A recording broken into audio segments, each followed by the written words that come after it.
Violent clashes have again erupted in the centre of Cairo between pro- and anti-government protesters, and it looks set to escalate later tonight. Organisers have called for protesters trying to topple the regime to fill every square in the capital.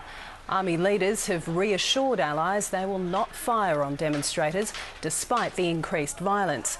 The embattled president says he'd like to step aside but says he fears the result would be chaos. And there's been international condemnation of attacks on foreign reporters covering the unrest. The army fires warning shots trying to keep the pro- and anti-government protesters apart. It was a half-hearted effort from an army apparently unable to maintain order. The violence has claimed yet more lives and many others have been injured. If yesterday's show of force by President Mubarak's supporters was meant to intimidate the anti-government protesters, then it certainly hasn't worked. If anything, it's emboldened them. For the second day in a row, Cairo is in chaos.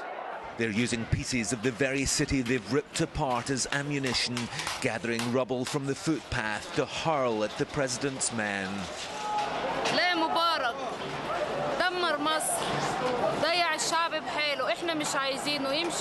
And there are bigger things than rocks hurting them. Amateur video shows this police van running through the street, running over people in its path. But though they're battered and exhausted, the anti-government protesters are not leaving. Mubarak kills the people. See?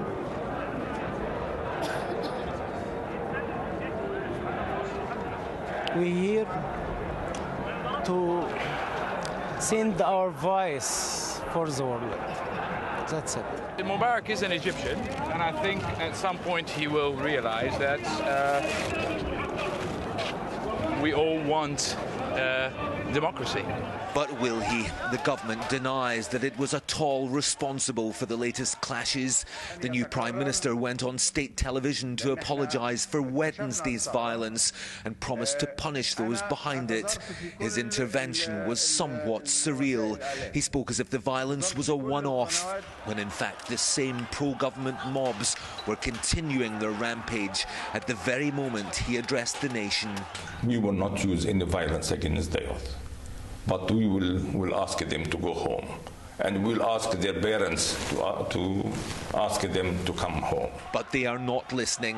As Cairo prepares for a highly uncertain day, the protesters are planning to step up their action, dismissing the latest pledge at cooperation from the new Vice President. It is a process, starting by national dialogue, which I started this morning, and we will continue tomorrow and after tomorrow. Omar Suleiman says the Muslim Brotherhood has been invited to join that dialogue. That offer has been rejected.